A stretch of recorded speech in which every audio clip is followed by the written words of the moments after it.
all of the things he's accused of, how many people are impacted, how big this, fraudulent empire went with him.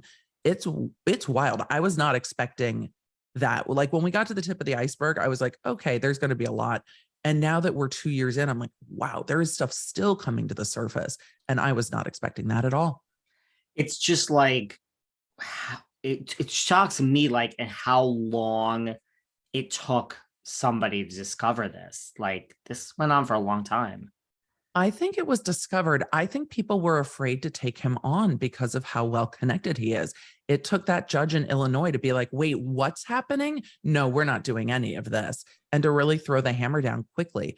Once Judge Durkin in Illinois was aware that the clients hadn't been paid, that unraveled very, very quickly. But in California, the LA Times has been doing a good job exploring Tom's deep, deep connections in California, but it really talks to a culture of, old boys club corruption where everybody just kind of goes along to get along and nobody wants to call it out because they don't want it to turn on them. And I think people were afraid of Tom Girardi. And we're seeing that in South Carolina too, with this Alec Murdaugh case. It unraveled much faster.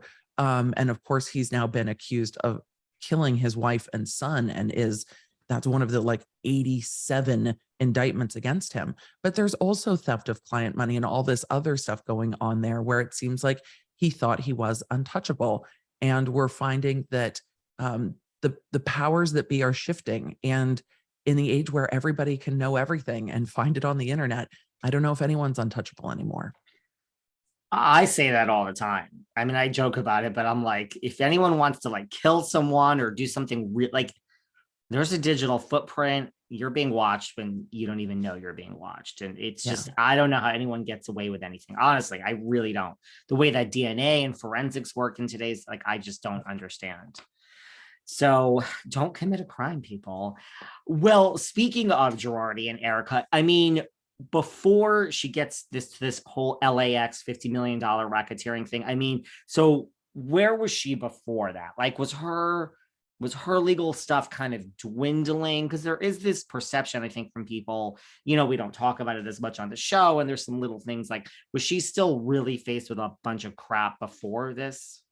She was and still is. And I think when we're looking at the bankruptcy, one of the things that's easy to forget is there's these two parts, the law firm part and then their personal part.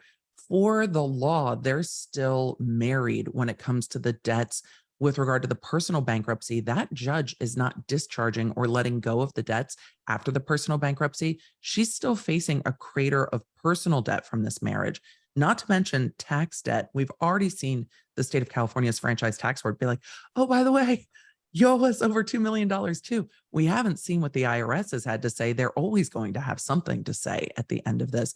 She is facing not just a mountain of legal against her, but potentially a crater of debt that she's left with. I don't think Erika ever anticipated that at the end of this marriage, she would be left in a hole of debt trying to figure out what's next in her life. And that's what we're seeing in all of these lawsuits. And whether any of the allegations about her fronting for the law firm go through legally and stick, it's the financial damage is already done.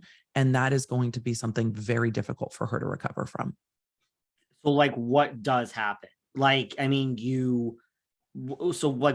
say she's on the hook for whatever, 5 million, 10 million, you have no idea how much it could be, right? Well, we've seen the 2 million from the franchise tax board. I can assume there will be money from the IRS that's going to be in the millions. It's generally substantially more than what the state will come after you for. And then there's still that personal bankruptcy that's in the millions. So yes, millions and millions of dollars of debt, and debt that she might have to go into a personal bankruptcy to discharge some, but the tax boards and stuff aren't dischargeable. So she's still going to be left having to work for the rest of her life to pay some of this stuff off, unless somebody comes in and gives her the money to take care of it. Always a possibility that someone chooses to pay your debts for you. But I think that it has absolutely had an impact. I think it's going to slow her progression. I mean, we saw her definitely on a rise on the show with her book and her glam and her tours and her music. And we've seen that completely derail. Right, except for the pretty mess hair, which now I don't know what that does as far as. So what happens? You're making a face. You don't think the pretty mess hair does much. I don't know. She's got to try to make something happen. We've not seen a lot of brand deals from her. I imagine that we won't for quite a while. She's got the income on the show, and that is going to be her lifeblood. But I don't know what the pretty mess hair is going to do and how in demand that is really. And then what happens? So just hypothetically, say you make $1 million a year, you get a bill for 7 million. What they say, okay, we're going to garnish your wages. You're going to work this off over 7 years. They can do, well, it depends if I hate having to say it depends. If she files for personal bankruptcy, which I don't think is out of the question, I don't think she can do it yet. I think she is going to have to wait. Like her future is kind of on hold, right? She's going to have to wait until these bankruptcies with regard to Tom Girardi resolve. And then she's going to have to see exactly how much she's facing and then decide if she needs to file a bankruptcy of her own, because she's not in bankruptcy at this point, and then do the restructuring and the payment plans and the garnishment of wages and figure out what comes next. But you've also got an audience that's kind of torn on watching her on TV. So how long does Bravo keep her on? Because that seems to be her main source of income. There's a lot of unknowns for her, and we're watching her navigate it on TV. She just has to hope that it keeps making good TV. But yes, paying it back over time is a possibility. Garnishment is a possibility. But there doesn't seem to be a substantial amount of property in her name, houses or anything like that. So there's not really much to attach and to say, hey, if you sell this, we get the money after. There's just not much there. And how serious is this new like $50 million? Like to me, racketeering is serious, no? This is a civil RICO case, not a criminal racketeering case. So are they serious allegations? Yes. How much they'll be able to prove that Erika was knowingly trying to keep the law firm going because she knew that money was going out the back door and that there were crimes being committed at the law firm, I don't know.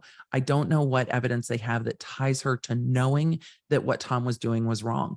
But we've seen people talk not just in the Housewife and the Hustler, but on social media, on podcasts, and elsewhere, that she was being served with some of these lawsuits to go and give depositions. So how much of a heads up she had is going to be very significant in this.